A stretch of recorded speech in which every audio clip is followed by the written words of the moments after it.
welcome to today's Code Ghost tutorial. In today's tutorial, we'll be working with Admin Dashboards Part 4. Today, we'll be taking a look at user authorization. And by user authorization, I mean to say if we have different users, say admin and a normal user, how can we have the same login and redirect them to separate pages? Let's get started. I have my exam controller here. I'm going to start the Apache and MySQL server.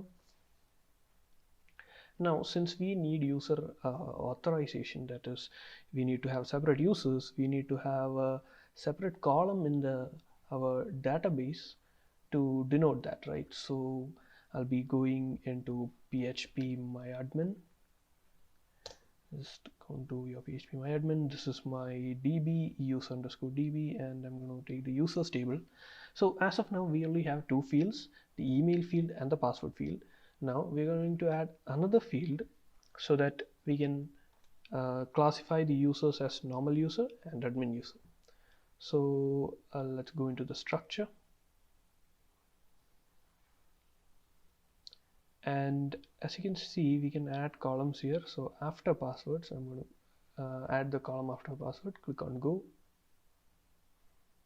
Okay. So it is asking me the name. So let's give it user type. Let's give the name as user type and type as varchar, and the length is 25. So let me just save that. Okay, so let's just go. Okay, so we have three columns here: email, password, and user type. So let me just enter some new values so that we can do the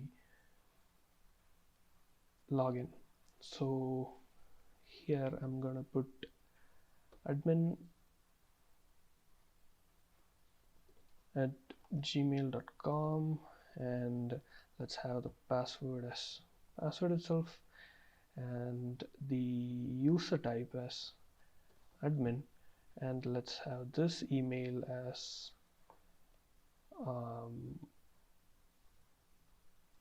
user at gmail.com.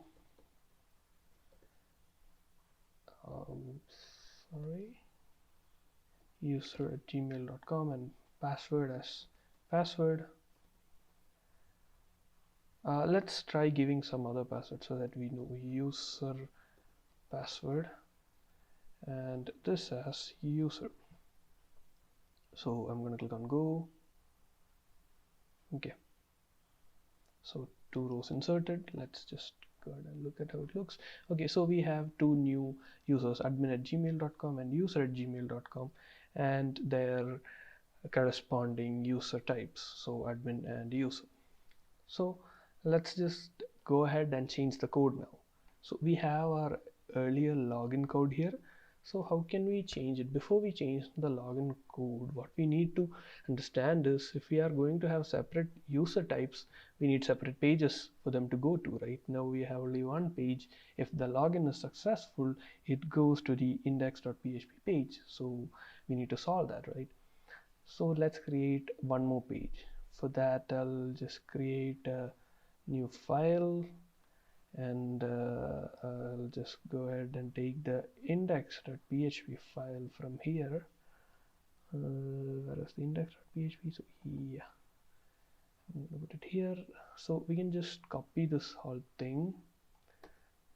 Yeah, so just one thing so that we can recognize which is which. So let me just log in into that. Login.php, and I'm going to use the older value like admin, the password. So we've logged in. So to distinguish between the normal user and the admin, let's have this as admin login, and for normal user, let's have it as user login. So I'm going to come up here. So how do I change that? So that is not actually inside the index.php, that is inside our header. So we need to have separate headers. Footer can be the same because there is no particular data that indicates which is which user. So I'm going to take the header from here. So I'm going to search for, okay, so this is that particular admin LT text, right? So I'm going to say admin login.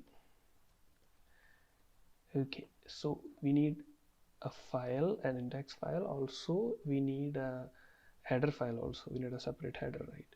So I'm going to just create that header file here. Let's just copy this whole thing and copy and paste here and save it. Let's call it user header, right? User underscore header dot php. Okay, so we have the header file for that. Now we need the index file, so I'm going to create that. Let's just go up here and copy this whole thing here, and yeah, now let's just save it and let's call it user index, user underscore index.php. Yeah, but we need to change the user header text, right? We didn't change that, so let me come up here.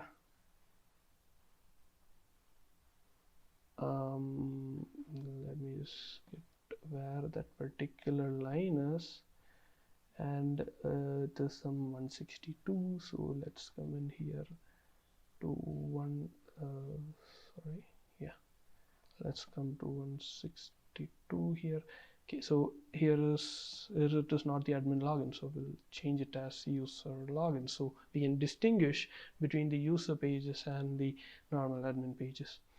Okay, we need to do a small correction in the code that we have done here, but we'll concentrate on that later. Okay, so once we are here, you need to, inside this user.index, we don't need the header.php, but we need the user underscore header.php, right? Okay, once we have done this, we can go ahead and change the login code, right? Yeah, okay, so I'm going to change the login code. And okay, so how do I change it? We are here we are checking if that particular email and password is equal. You can go to this particular index.php page, right? So let's just add some more conditions and make this work. I'm going to put it, and sorry about that, and I'm gonna say $row, and inside square brackets, double quotes, inside the database we've defined it as user type, so I'll be using it as user type equals inside double quotes admin. If it is admin, go to index.php. So we need for the other also, right, for the normal user. So I'll just copy this whole code. You can just copy this whole code here and just copy it and paste it here and give it as else if. Okay, so we've given it as else if, and the user type should be user, right, from the database, and it should not be index.php but user underscore index.php. So user underscore index.php. So we've successfully done that. Okay, now we don't have a particular error message if the login does not work, right? So we need an error message also. So let's just copy this whole thing again, and let's paste it here and say, instead of having conditions, let's just go with else, right? If both conditions are not met, it means that we've failed in the login, right? So we are going to say in the icon, change it to error, so it will show an error screen instead of a success screen. Success login failed, and here let's say login failed. Okay, so we now have all the messages and everything set up. So let's just check the code. So what have we actually written here? If the email and password is same as a database, check for one more condition. the user type. If it is admin, go to index.php, and if the user type is user, go to user underscore index.php. So that is what we have set here. If both of these conditions are not met, go to the else part saying you have failed the login. You can say password, or maybe instead of login failed, you can say password or username error. So, and one more thing, we don't need this header, right? So I'm going to remove that header also.